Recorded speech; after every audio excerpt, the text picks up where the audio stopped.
Welcome to Don't Call Me Baby, episode 4. I am Roxanne. I am Melissa. And we are currently using one microphone because we actually were able to graduate from David Baker's studio and get some of our own equipment, and we are still learning it. So, on that note, shout out to David for giving us our start. Follow his podcast. I did this instead of killing myself. This is our 4th episode. It's on communication, and we have a special guest, LA, today. Introduce yourself.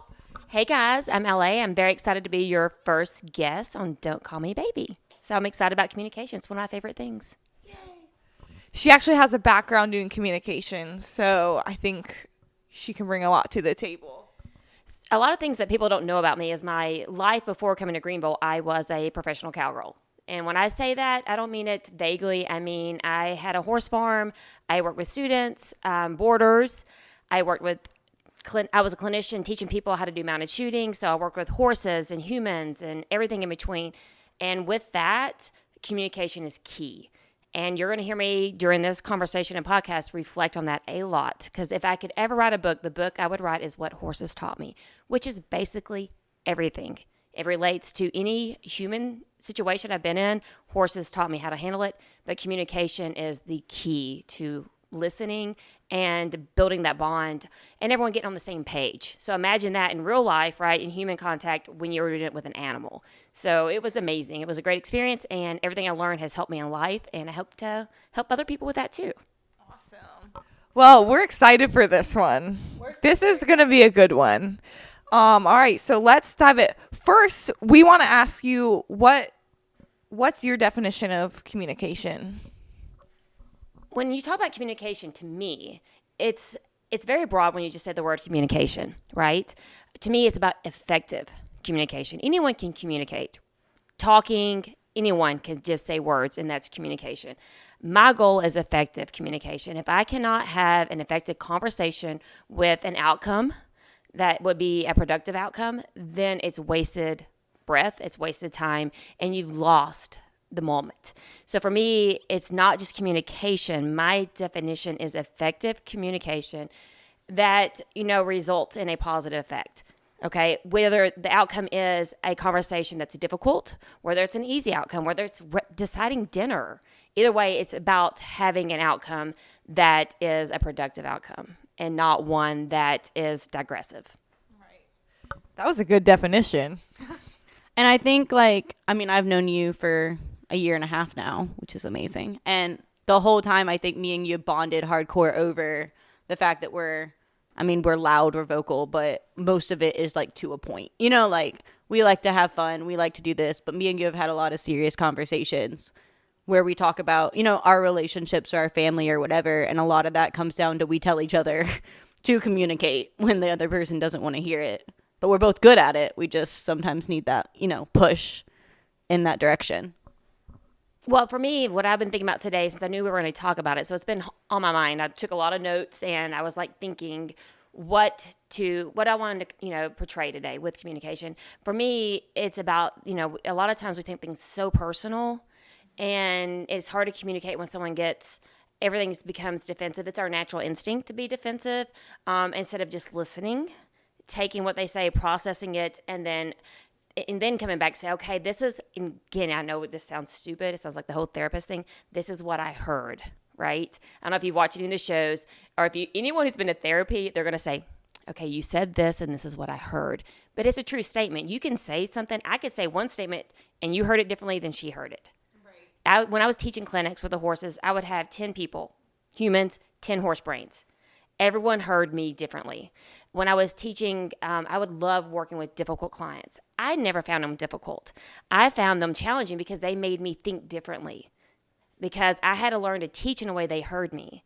So that's helped me in life, because I realized you might hear me in one way, but Rachel needs to hear it in a different tone or a different banter to understand what I'm trying to get across. So I think we're so afraid of those things that we slow ourselves down, which is not always a bad thing, but we don't actually say what we think because we're so afraid of the outcome. So the thing is, for me, is the one thing I want to portray today is intent.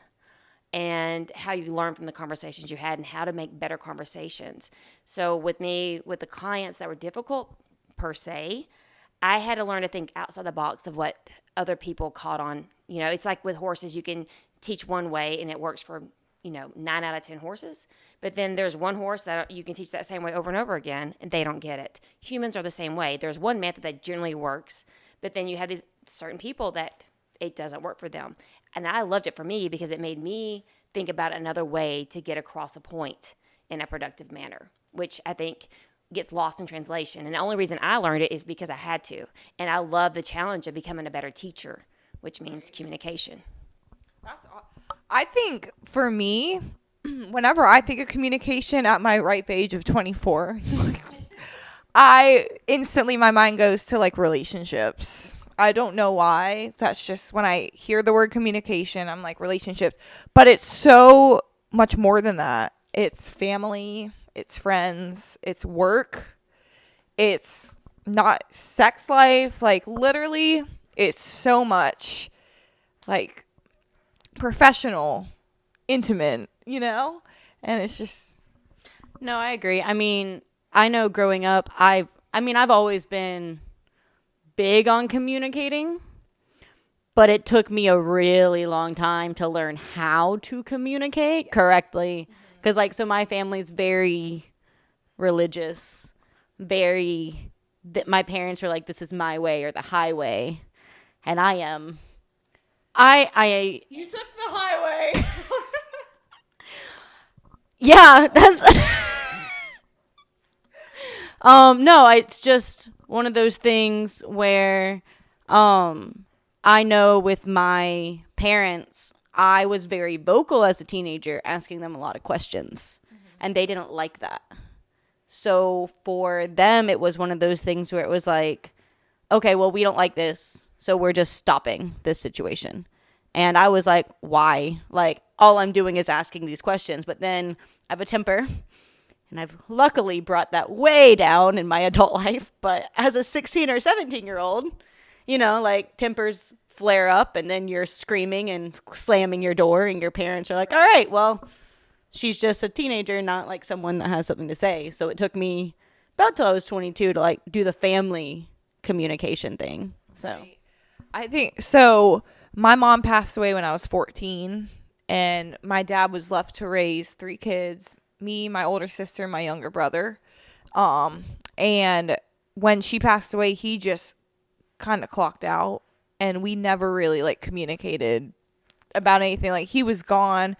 I feel like I'm just starting to build that relationship back with my dad right now. But it's just, he was just very passive aggressive, and he never parented me. He was just kind of do what you want. If he was upset with me, he wouldn't tell me. He would tell my sister, who kind of took the mom role, when that happened. But it was just it just sucked, That's really hard in your teenage years. Right, yeah. Well, I think for me is how to, with communication. So both my kids, I have a 25-year-old and a 22-year-old, excellent communicators, but they were raised that way, right? And they know, and they'll tell you they felt very fortunate that they understand perspective, they understand communication, they understand that you don't always have to be right, but you can still be heard, and you can let things go. But coming from your situation, I don't know how. I was lucky. For me, communication was intuitive. So I've been on my own since I was 15. For me, it was a learned response to a defense mechanism to surviving. I needed people to like me, so I had to learn to read body language. But don't get me wrong, I love to be liked, but I love people in general, so it's a win-win for me. But at a young age, I had to learn to understand needs and want and how to communicate, hey, I don't have food this week. I don't have a place to stay. So what I do to do that, for me, it was a natural progression because of my situation. And then I was able to pass that forward. But it's different for you, which that whole situation is, how do you learn to communicate when you were never shown skills set to do that? So as an adult, where do you start? That's, to me, is a huge question. For me, it's always been a given. It's been my gift. I get it. I understand that now, but I did not know that at 24. I didn't know at 34 that this was a gift I had. and I love it, but it took horses to bring it out to me, and it took me focusing on it to grow it. So what do you think would help you now moving forward to build those skills? I think, I don't know. I think, well, for starters, I'm a people pleaser, and I feel like I can attest to that.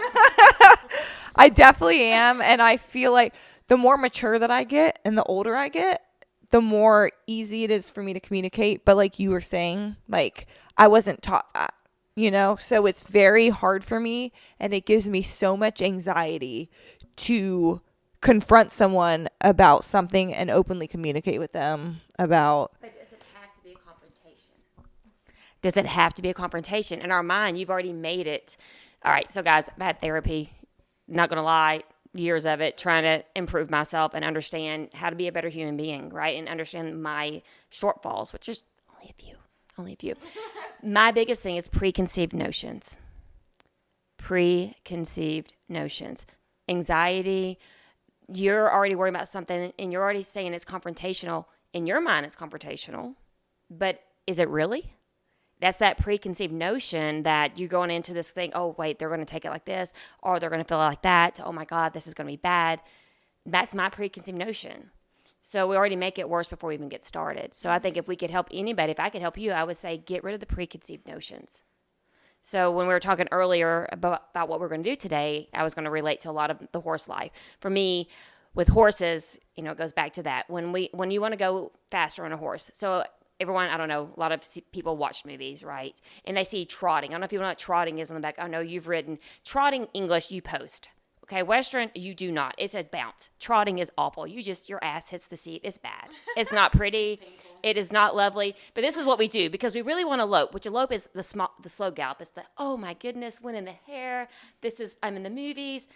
But when I do this, it's scary because when a horse goes fast, oh my God, bad things happen.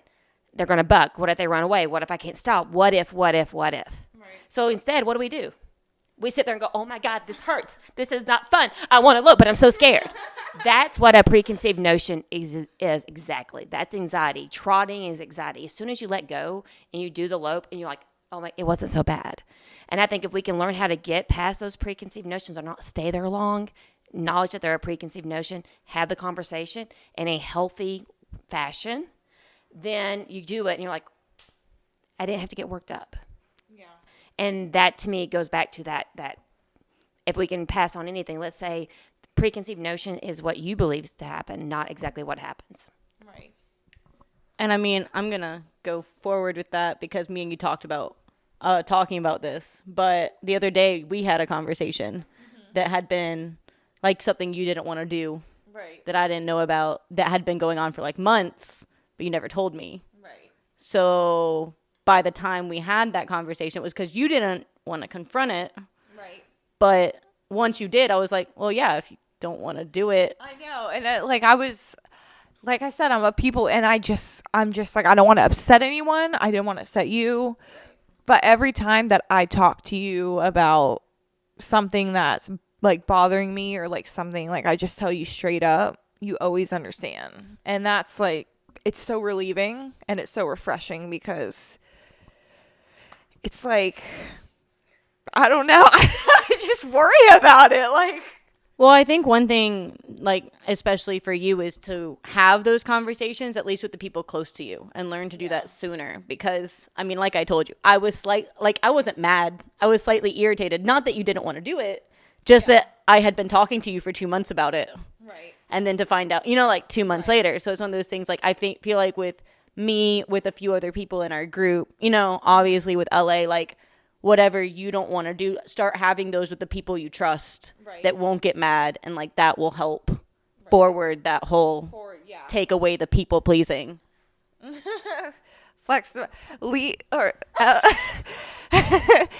Ellie said a great thing earlier. She was like, it's flexing your muscle. It's not straining it. It's not pulling it. It's flexing the emotional muscle. And I actually, like, recently I had to communicate with Andrew, yeah. And I mean, it went really well. But like I was worried, I was nervous, it's just like, but wasted energy for nothing because like literally it was great communication, and I think it opens like a lot of doors in that relationship. But I think it could, any relationship, it just opens so many doors for like, if you want to talk about something, if something's bothering you, you know that you can talk to me because I've already opened that door for you, you know? I think too, though, we need to acknowledge that like it's not bad to wait a while sometimes. You know, like I feel like with your Andrew conversation, there were a few things that came up through the initial issue that you wouldn't have initially talked about, but because you thought about it for like a night, you know, like you were able to get all that out. Yeah. I mean, I know I've dealt with that where I need to sit on something, first of all, to see if it's important, you know, like, or if I'm overreacting, and also to see if there's any underlying issues. Why does this upset me so much? Yeah. You know, like what's going on and what else do I need to bring up to make sure that the underlying issue doesn't resurface? Yeah. Yeah. No, that's so true. Well, for me, it goes back to everything is tone and verbiage.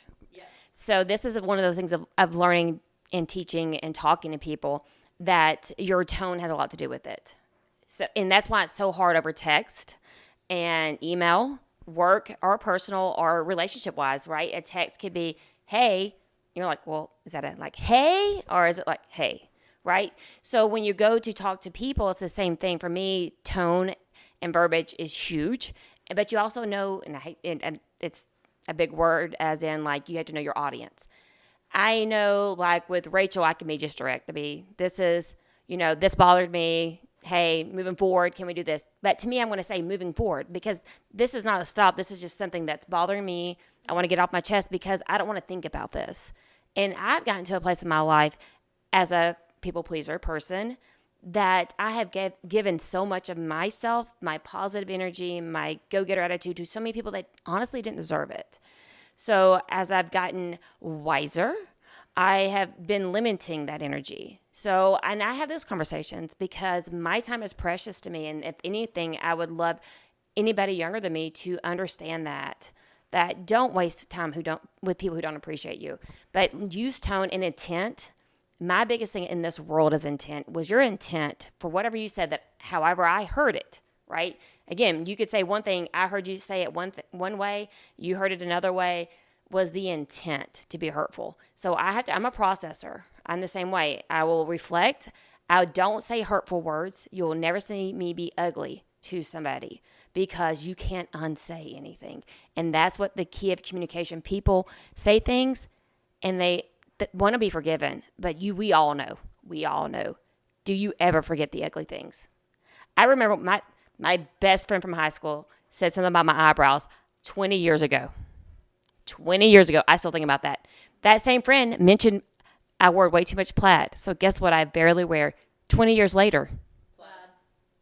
So things you can't unsay. So I'm very cautious with words because I do think words can be very hurtful. And I wish more people would, you know, and that's why I communicate. And then the biggest thing too is timing, especially work related. I've seen so many people ruin opportunities because they brought up topics at absolutely the wrong time. But they feel that everyone feels the need to be heard so bad intently that they want to say it. And I'm thinking this is not it, because that person is not in a place to be heard. But it comes to personal relationships. It comes to romantic relationships. It comes to every situation. If someone is not in a position to hear you, then you're wasting an opportunity. So if I need to say something important, I am not going to give it in a moment that I don't think you're ready for. I'll hold on to it. I'll wait till I feel like your mindset's different or your day's been better, whatever it is. Mm-hmm. I will try to pay attention because you can only really be heard once the way you want to be heard. Right. Then you've wasted it. So those are those things. If people would understand timing, reflect on the situation, is this the best time to bring up this conversation? Yeah. Even though I really, really want to, I really, really want to direct, is this really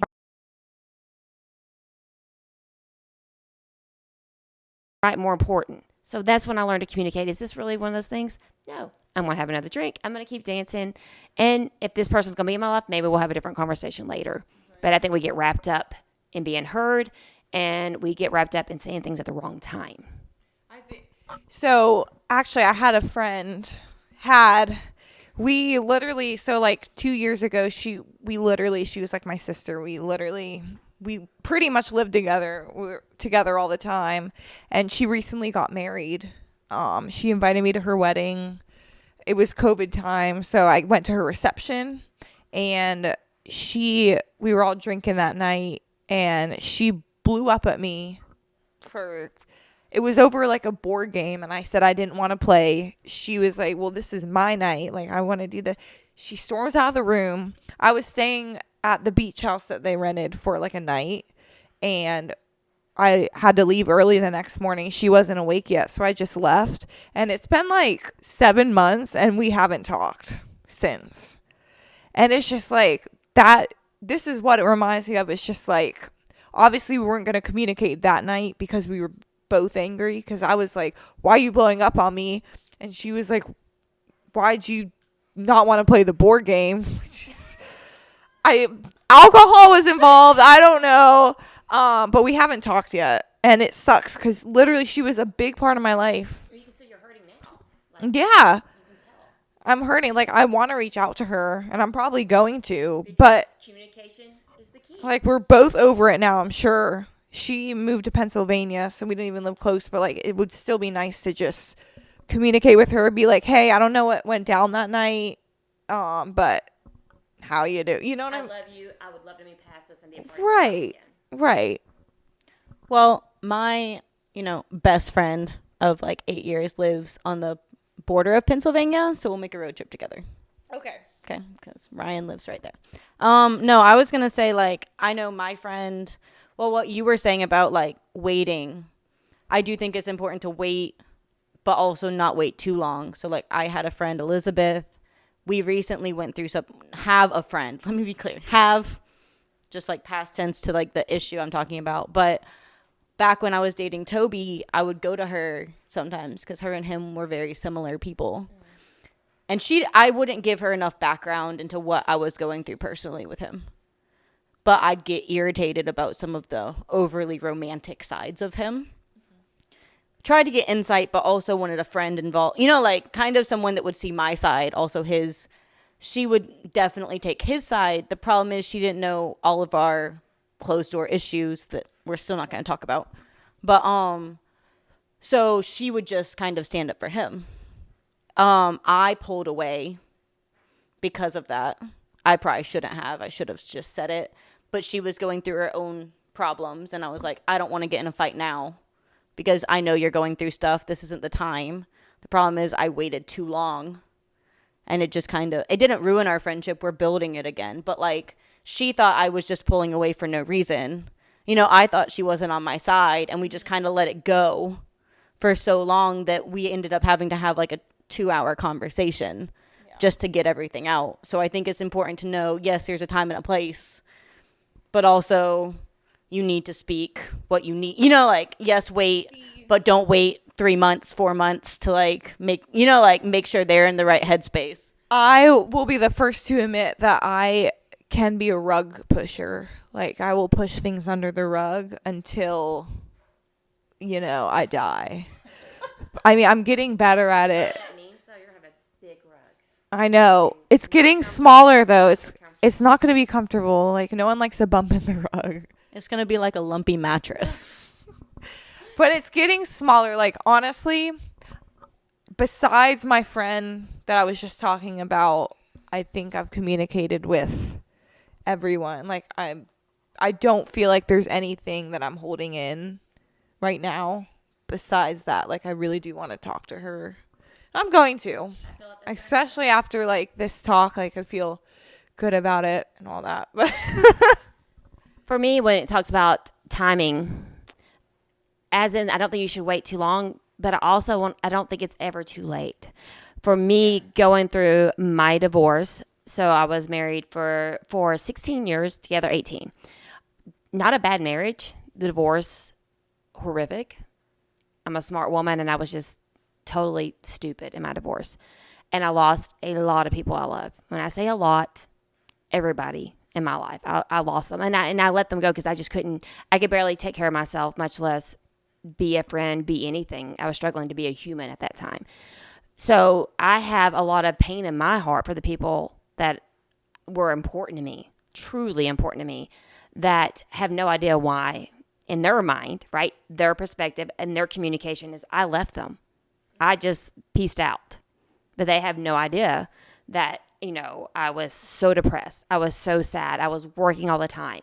I was trying to stay afloat for me. I was trying to stay afloat for my daughter. No one knows all that because I don't share those things. Not that I shouldn't have. And I think about that to this day. There's things that have hurt my heart. And now I'm finally feel like, you know what? I am slowly reaching out because these people meant a lot to me. And I don't want them to think I love them less, But divorce and silly stuff gets in the way all the time. So I think it's important to know it's really never too late to say your piece. And for me, if I said it, say, hey, you're important to me. Things went, we had issues. I get it. I want to move forward. Either they want to or they don't. But either way, I know at least no matter what my goal in life is that I can sleep at night with my conscience. That I feel like I did the best I could in the moment I was in. And I think that's all we can wish for. So I think it's smarter to address it quicker.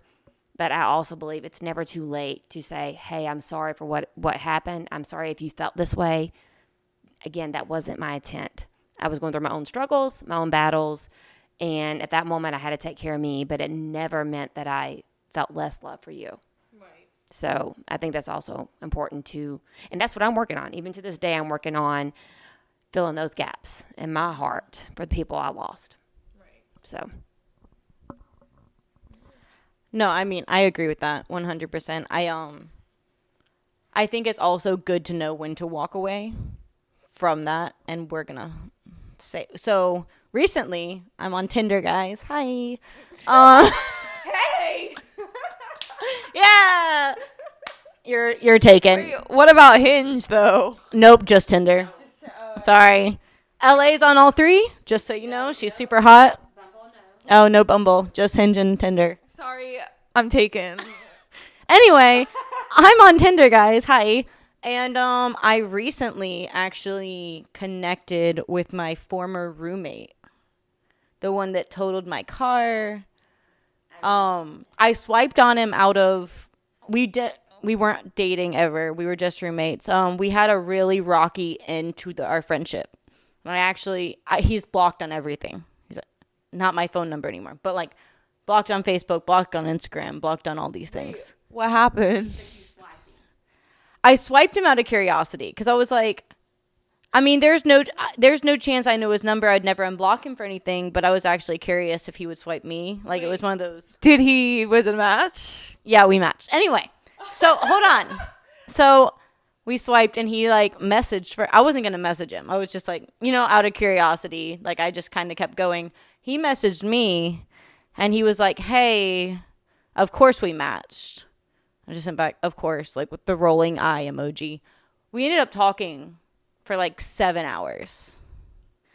But it was good. It was good. It was healing. I had a different phone number. I actually gave it to him. We were on the phone for another 2 hours. It wasn't a romantic thing or, it was just a healing. We talked about some of the issues, some of the friends we had, because he was my best friend for 2 years, including the whole time I went through chemo.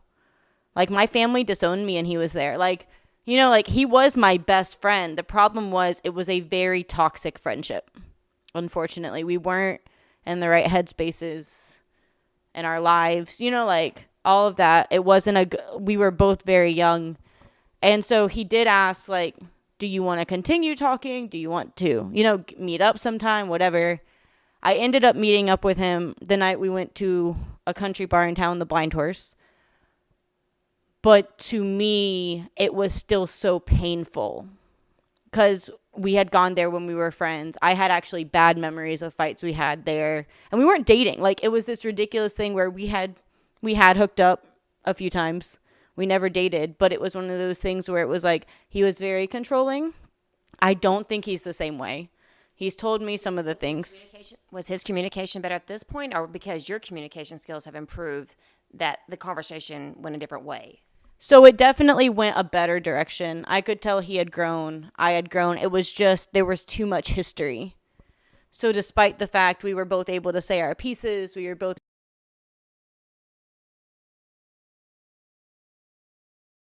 later, I was like, hey, I'm so thankful, we reconnected for this. And if you ever need a phone call or a text from an old friend, I'm there, but I don't think we can hang out anymore. And I think it's really healthy to know when you have to move forward, when you can't go back in the past. As long, even though, yes, it's never too late to fix something. I never thought I'd speak to him again. For the longest time, I was like, fuck you. Everyone in my life basically knows, fuck him. And I healed from that. Now I don't need to say that anymore. I don't think that anymore. But it's not something I ever need to, revert to with him. Well, it goes back to forgiveness is not for that person. It's for you to move on. So I think having that, even that, again, that's how communication, because of the way you communicate, it's we don't have to continue being friends from here. I'm glad we cleared up that. And that little piece is healed. And moving forward in life, those are great things. And in the dating world for me, all the dating apps, and you men are crazy. I don't know what you're talking about. These ladies, men are crazy. But I've had more guys would text me ugly things. People have never met me. And I refuse to say anything ugly back. I would say, I hate you feel that way. Absolutely hate that you feel that way. And I wish you nothing but the best. And I sincerely mean it, because I have no room for hate. I mean, it just takes too much energy. And if you're a negative person in my life, don't get me wrong, people I love, we're not all great, right? We're not all happy all the time. We don't always have the best energy. I get it. But if you focus on negative energy, I don't have room for you in my life. And I will communicate that is you know what? It's not personal and it's fine. And I want nothing but the best for you. But the best for you is not me. What's best for me is not you constantly in my life. And it should be fine. But everybody gets so worked up. Everything's so personal. Everything's an attack. And I've had to learn how to sit back and not take that. And I think, fine-tuning your communication skills is huge for that. Learning to change your tune, your tune, listen to me, your tune, singing it, but your tone is helpful. But I had to learn to read energy. So with horses, if I had a high-energy horse and a low-energy rider, I had to explain why they weren't talking correctly and what they can do to adjust their expectations and how to communicate in a way that the horse could understand and how they could listen better to the horse. So communication, I think sometimes we get caught up in communicating is what we're saying. Right. But I think equally communicating is how we learn to listen, which is complicated because everyone feels the need to be heard. Even today, we have one microphone, which is hard with 3 women. Very hard. But actually, I think it's kind of great because we have to learn to sit back and figure out when's the right time to say something instead of, right? Right. But we all want to be heard. And communicating is learning when to be heard and effectively. Goes back to effective communication. Right. I think, so the older I've gotten, the more you were talking, 24, the ripe age. I don't know. Older though. It's so, it's so crazy because I used to think people my age were so old when I was little. They were like, oh, I'm 24, 25. I was like, oh, you're an adult. Nope. Not even close. But like you were saying, I feel like the older I get, the more I realize who I want to invest my energy in and who is even worth communicating to, Absolutely. If you think about it, all the friends that you hang out with, if you got into, if your tire broke down or your car broke down, you were stuck at 1 a.m. on the side of the road, how many people would actually answer, let alone come help you out? I could count maybe 4 people. There's yeah. Song for that. There is. I was singing it. It's fine. No, I will say that's something I value a lot in Loic. Being one of my best friends is first of all, he would show up at 1 a.m. if he woke up because a tire was, popped or whatever. But also, he's the one person that has been consistent in my life for about 2 years that will just tell me how the fuck it is. Is that refreshing though? It's so refreshing. It's beautiful. He'll just look at me and be like, hey, this person has an issue. If they do. He'll be like, yeah, they talked to me. I don't know why they didn't talk to you, but, go fix it. Yeah. He'll also look at me and be like, hey, I have an issue, and this is why. And I can do the same to him. He doesn't get angry. And it's so refreshing to be like, right. But it's one of those things where it's definitely, it's hard for most people. And luckily, I mean, we actually had a 2-hour conversation on the phone last night, just like talking about it all. But it's one of those things where it's like, neither of us are the best communicators in the world, but luckily we understand that the other person has the best interest. And I think that's the important thing we have been missing in this conversation so far is like, when it's out of love that someone's coming and talking to you versus just like out of spite, out of hate, out of just like wanting to spew whatever in your face. Like you talked about the messages from guys, like they're not trying to communicate with you. They're just trying to be hateful and mean. And, like that's the difference is like you have to mentally prepare yourself for that, even though we shouldn't in our lives, but also like understand when it's coming from a place of love. And that's why like every time you've come to me, I've been like, well, yeah, because I know like you're saying it because you care about me. Like I know when you say something, you care about me. And I think I'm decently communicative. So like anytime I go to a friend, it's like, hey, I care about you and this is why I'm having this conversation with you. You know what's so before I moved to Greenville, which was in September of last year, I've never like the amount of friends that I have right now, or I guess like even close friends, like it's still like on my hand, like the number of close friends I have, but it's still the most close friends that I've ever had in my life, because even when I was like surrounded by people, they were never really my real friends. Like we just hung out. They were like fun friends, party friends, you know what I mean? But this is the first time in my life that I've actually had real friends that I communicate with, and it's a healthy friendship, and it's so like refreshing, and it's just so nice. It makes me so happy because I've been in so many toxic friendships, relationships, even toxic relationships with my family. Like it sucks, but it's so refreshing. Like I'm so glad I met you guys. Like you're so great. Like, well, it's a process, and I think that's what we like being around each other because we all bring out different qualities in each other, and I think that works in business. As a previous business owner, I surrounded myself with people with skill sets I didn't have or things I didn't enjoy. I think we do that as friends too. We need friends. I try not to have one friend for everything because I think it's exhausting for any friend to be your everything. But I think it's also fun to have friends that are going to inspire you, friends that are going to challenge you to be a better person for yourself, right? For the humankind, to help, if everyone in this world was just conscious of what they said and caring about how they said it, can you imagine the world we'd live in? And, and that's what I keep trying to do every day because that's what I'm hopeful for. But as we learn about communicating between friends and family and how that transitions into, every day-to-day life, let's talk about the juicy stuff because I feel like I'm so great. I can communicate. I can have every conversation. But for me, the hard stuff is sexual communication. I think that's its whole other topic. Am I the only one that feels that way? No.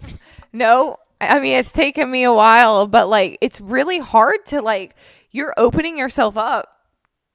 Literally, it's just like, you cannot get any more vulnerable than you are when you're naked and you're like, this is what I want. I like, and it's just like, are they going to judge me? Is this too much? Is this overwhelming them? Like, it's just that I agree with you 100%. I agree. I don't find it as hard as other people, but I think it's a thing where, I mean, my first sexual experience was when I was 19. And it was with a guy I was with for 2 years. Like, I was engaged to him. So, well, okay, fair.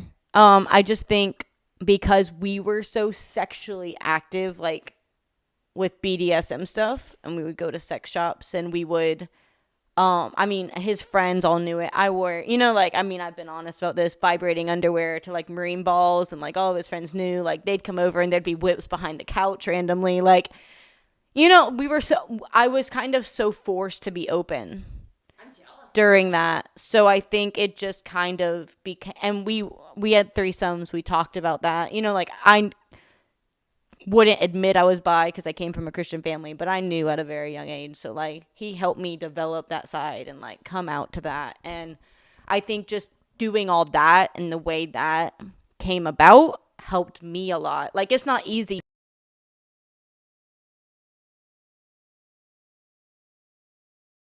Easily. That sometimes it's hard for me to be like, hey, I know I did this, but also I like this more. That's where I do struggle because it's not hard. Like a guy already feels accomplished with me.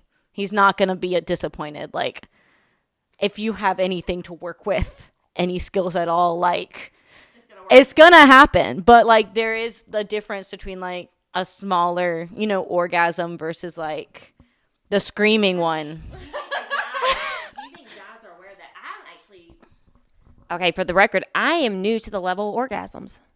All right, let's talk about the whole orgasm thing first, and then we'll talk about communication with this. Okay, you got to realize my story was I got pregnant when I didn't even know I actually finished having sex. So I got pregnant with what they call pre-cum. Yes, people, it happens. So don't do it. The tip, you can still get pregnant. This is not, it's a true story. True story. When they told me I was pregnant, I thought I'm an alien. I don't know what happened. I'm serious. I thought we barely had sex, and we really barely had sex. Wait, you must be really fertile. Apparently so. But I didn't know this. You know, I'm pregnant at 19, barely had sex, had never had an orgasm, was raised in a family that we didn't talk about sex. Like my dad was so paranoid. My parents divorced when I was like 12, and I was, again, moved out early, but even at a young age, we were always in clothes, right? You didn't run around in your underwear. You know, you had to wear shorts because underwear was wrong. I don't know. We never talked about sex. So here I am with a 4.0 GPA. Smart girl. Knew nothing about sex. Didn't feel comfortable talking about condoms, birth control. None of these things that I should have felt comfortable and confident talking about. Didn't have that skill set. So when I got pregnant with barely having sex and no orgasm, that's not fun. And natural birth. Okay, let's just put all that together. No. So when I finally did have an orgasm, you know, it was actually when I had got pregnant again.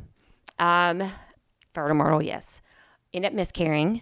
But that was the first time I actually had an orgasm when I was pregnant at that time, which is not uncommon. I did not know this. And then I understand what an orgasm was. But now recently I didn't realize, that was 25 years ago when that happened. Now I didn't realize there's different kinds of orgasms. Mm-hmm. And I didn't know if guys know this because, first of all, hell, I didn't know. And now, because, you know, a guy always want to please. I get all these overachievers like, dude, let's just do this. But now I realize I have a lot of little mini orgasms. Sometimes I have the big Hail Marys. Oh my God, this is the light. The anal thing's a whole different ball game.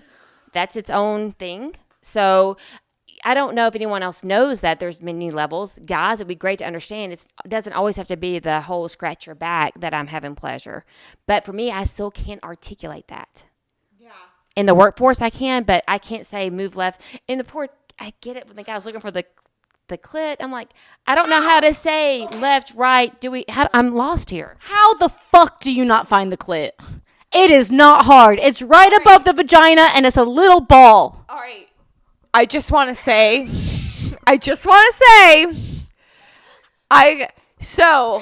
TMI maybe, I have never came from sex before.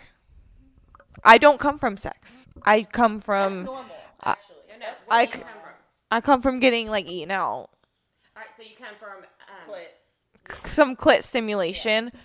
So never. Not penetration. There's a big difference. But like honestly, it's hard to tell though because like if a guy's having sex with you and tears are coming out of your eyes, like I don't know what to feel. Like, are they good tears? No, they're good tears, but like they're uncontrollable tears. Like I can't control them, but like I've had that happen, but it's not like a like. Andrew, I'm gonna need you to buy a wand, and while you are fucking Melissa, I'm gonna need you to put it on her clit so she can have an orgasm during sex. Okay, thanks. How do you get better at saying that? So there's things that. And this is kind of where I am at my dating life. So being married young, and all that good stuff. I was with one person. Like my ex was my fourth sexual partner, right? And again, my ex was the first person I ever had an orgasm with, and I got pregnant having an orgasm with him, for the record. This is how my daughter, Carson, yay, is here. It was worth it. That orgasm was awesome. But because it was my first penetrated orgasm. But don't do it and get pregnant. There's better ways. There's better ways. As I eat the microphone. So for me, it was one of those things. Now, when we separated and divorced, I had to figure out how to become the sexual person I wanted to be, which I kind of know it now, and I feel great in my room with toys, which I'd never played with toys before. Now I'm a master at it. But when I try to be with somebody, I feel so uncomfortable saying this, that, or the other. For me, the oral is not near as fun as it used to be. So I'm pretty good at that, saying, you know what, I like penetration better than I like oral. Which is different because all guys, and I actually just had this conversation with some friends, they thought guys never want to go down. He said, I thought I was the special one because I love oral. I'm like, oh, dude, every guy says they love oral. Every guy's like, I want to go down on you. I'm like, okay. So it's different that way. So for me, I'm down for a guy going down mainly because I love going down, and you better put in the same amount of fucking work I do. And sorry, that's just my opinion. You better at least be willing. But for me, it's suck my clit and finger me. It's not. Tell them that. Yes, I'm very. I don't know how to say that. So I think and I think the biggest thing I've learned is have sex the first time if you're not comfortable talking about it. Because honestly, I struggled the first time having sex with someone, saying everything that I think. Sober or? No, either way. I just struggle. The first time having sex with somebody, I do struggle with that. Or the first sexual encounter, whether it be sex or just, just fingering, just going down, just whatever it is, I struggle until we have passed that barrier. But once we passed it, I basically go in for the kill. But I say it in a way of hey, I really enjoyed this, but this is how I like it more. So I give them a compliment of, hey, you did great. But if you want to do better next time, this is how I like it. And this is what will get me to the next level.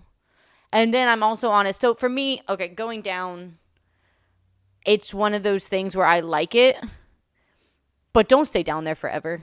So do you articulate that from the very beginning? So this is for me. This is things I want to learn is, when I'm having a sexual encounter with a guy. For me, first of all, sex to me is not just about the orgasm. Okay, guys, you need to know this. We don't all need to have orgasm to have fun having sex. Guys are so wrapped up, I got to get the girl to come, that you're not fun. Oh, God. Okay, for me, I'm overachievers all the time. Dude, you're taking the fun. You're totally taking the fun out of this. I want to fuck. Fucking's fun. If you just fuck, I probably will have orgasm. If you're focused on my orgasm, I'm probably going to go, what the fuck? He's just working too hard. Right. So I like if a vibrator's on my clit, that's great when I'm having sex. Do not reach over and finger me because you're not going to find it because none of you can. And then you can when you're going down. A lot of guys actually can find it when I'm bent over doggy and you reach, you're grabbing my thigh, you're grabbing your own dick. I don't know what the fuck you're going for, but it doesn't work right. And I'm look, I can come from penetration. You don't need to do that for me. If I need to rub, yeah, I do. No, I do. Well, it's not. So in the moment, I'll just kind of grab their hand if it's something like that and pull it up as if I can't control myself. See, wait. It's more. This is that communication. This is exactly. I'll talk about it afterwards, but in the moment, I don't want to ruin it and stop. That's where I'm confused. Where is the ruining it? I'm gonna say though, I'm gonna be honest. I will communicate more in bed when I'm a little tipsy. Absolutely. Because it's just come on, I am hot and heavy right now. I'm gonna tell you what I want. It's the inhibitions. Absolutely. But when I'm sober, it's just in your head. It's in my head, and I'm just I don't want to ask you if you like this, if you like what I'm doing to you. It's just, I don't know. It makes me feel like a dirty slut. Well, going back to that, what they like is even when I'm giving a blowjob. And is this too much? Oh, it's even that stressful. Guys, y'all don't get that. That's a thing. Am I sucking too hard? Am I not sucking enough? Am I taking it? Should I look you in the eyes? Because that No. Do you like your balls licked? You touch? Is it a deep throat? Is it a half cock thing? What do you like? But it's awful because you think about these things. So for me, I've noticed, and I'm experienced, but not the most experienced. A lot of guys are on the level of if they don't like something in the moment, they'll either tell you or they'll pull you away. They'll make a gesture. What does that do to your confidence? It doesn't bother it because I ask them afterwards. So like in my head, especially near the beginning, right? The first couple times you're having sex, it's a learning curve. You know who you've been with, you know what they like. They know who they've been with, they know what they like, but learning a new body is a whole thing. Excuse me, God, a lot of alcohol, guys. 3 shots.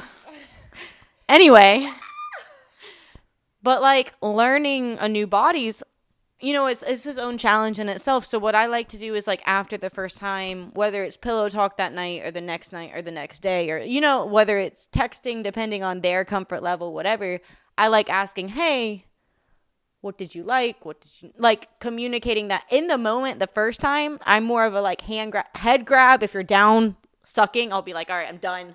Pull you the fuck up. Like, you're gonna stop once I'm like, all right, nope, no more. I'm gonna grab you and pretend I can't have you and like can't wait any longer. Honestly, I probably can't because I'm sick of you. But it's time. Like, I'd rather just fuck. Like, let's go. Like, I want to feel you. So versus We want to feel you. versus like, or like I said, if they're trying to grab my clit for some reason, I'll normally just grab their hand and hold it. More as I can't control.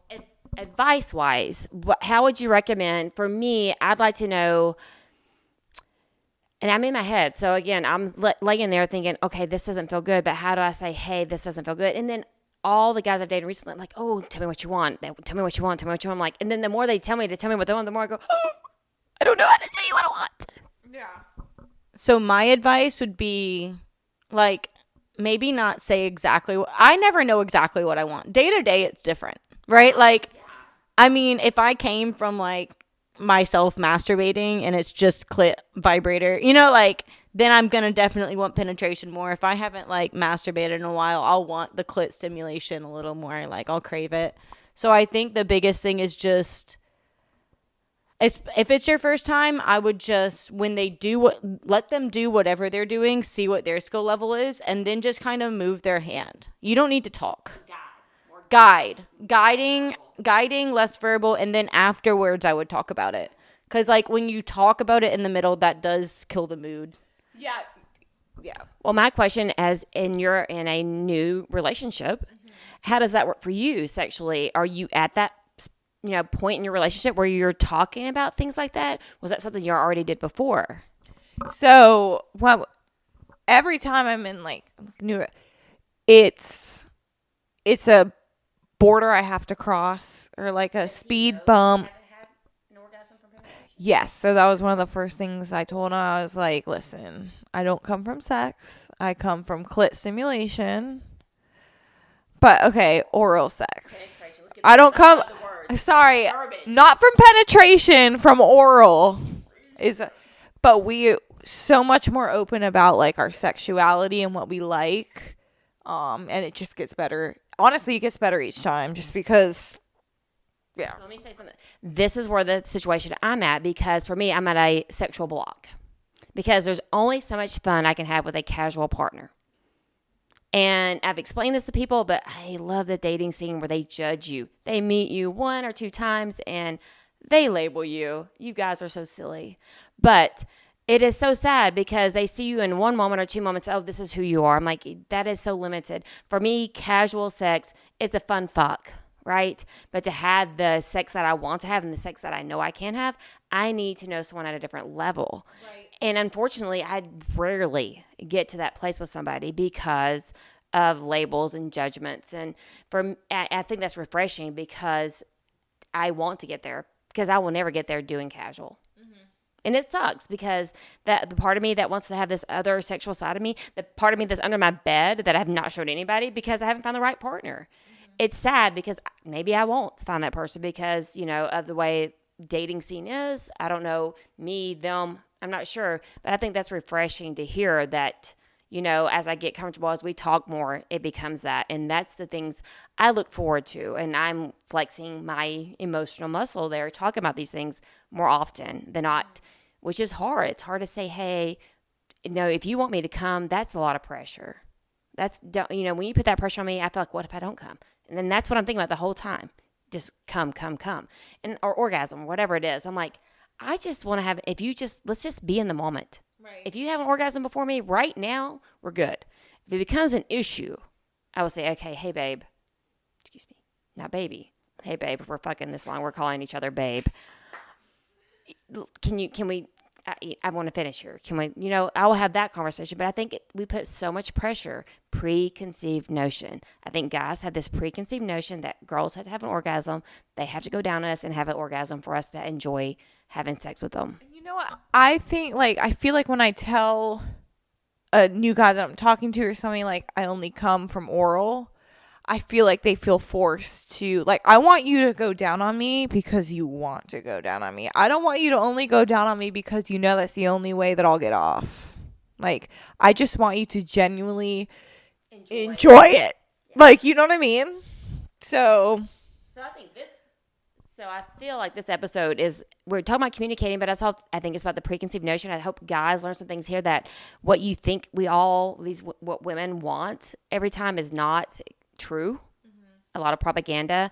And I think the communication should work on both ends. Like, I want a guy that says, you know, hey, honestly, I'd like to know before I go, you know, suck your dick, you know, hey, I like it deep, or don't suck too hard. I'm like, cool. Because if not, I'm trying. And then honestly, when you say I've done something wrong, I'm not going to lie. My feelings are a little hurt because of my history, right? My hangups from my previous thing. I hate it.